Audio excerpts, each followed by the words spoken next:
জয় জগন্নাথ। তো বেরিয়ে পড়লাম মেলা যাওয়ার উদ্দেশ্যে। আমি, দাদা, আমার শাশুড়ি মা আর আমার ছেলে মিলে। এটা আমার ফার্স্ট টাইম আমার শ্বশুর বাড়িতে রথ দেখা। তারপরে মেলা পৌঁছেই আমরা দেখতে পেয়ে গেলাম আমি আমার দেওরকে, তার সাথে কুটকুটি বুড়িকে। এদিকে মেলাতে তো এসেছি, কিন্তু এই যে ঝিরিঝিরি বৃষ্টি পড়াটা এটাতেই পুরো মাটি করে দিচ্ছে মেলাটাকে।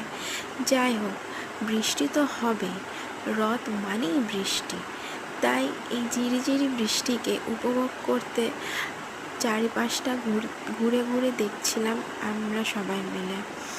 কিন্তু দেখবোটা কি, যা বৃষ্টি, যা কাদা, ক্যাচক্যাচে করছে, কিছু দেখতেই ইচ্ছে করছে না। কিন্তু যখন এসেছি দেখে তো যাবই। আরেকটা জিনিসে আমার মনটা খুব খারাপ হয়ে গেল, যেটা হচ্ছে গিয়ে যে এখানে আমাদের শ্বশুরবাড়ির এরিয়া 6-এ রথের মেলাতে কিন্তু রথই নেই, রথ গেছে ঘুরতে, মানে যেটা আর কি বেরোয়। তো আমার মনটা খারাপ হয়ে গেল যে এবারে রথের মেলাতে মানে এবছর আমি কি আর রথ টানবো না। মনটা খারাপ হয়ে গেল, কিন্তু কি করব, কিছু করার নেই। মনটাকে শক্ত করে মেলাটা ঘুরছি। কিন্তু হ্যাঁ, আজ তো কিছু খেতে পারবো না, যেহেতু নিরামিষ। আজকে পুরো দিনটা ভেজই খাবার হয়েছে, তো সেই কারণে আর রাতের বেলায় ননভেজ খেয়ে আমি আর মাটি করতে চাইনি। যাই হোক, এইদিক ওইদিক ঘুরলাম, অনেক কিছুই মেলাতে বসেছে, বেশিরভাগ বাচ্চাদের খেলনাই বসেছে, আর ঘরোয়া টুকটাক জিনিস। আর খাবারের জিনিস বলতে খাবারের স্টল প্রচণ্ড পরিমাণে বসেছে। যাই হোক, ঘুরে ফিরে যখন এবারে বাড়ি যাব, তখন বাইরে গেট থেকে দেখি যে রথ ঢুকছে। আমি তো খুশি হয়ে গেলাম পুরো।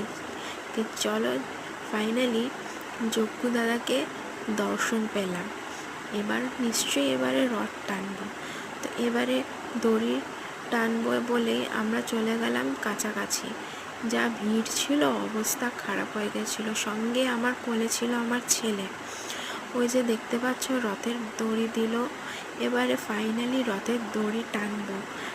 জয় জগন্নাথ। মনটা আমার সত্যি খুব ভালো হয়ে গেল যে ফাইনালি আমি আর আমার ছেলে মিলে আর আমার শাশুড়িমা মিলে আমরা রথের দড়ি টানলাম। সো গাইজ, আজকের মিনি ব্লগ এখানেই শেষ করলাম। ভালো লাগলে প্লিজ লাইক, সাবস্ক্রাইব আর শেয়ার। Thank you.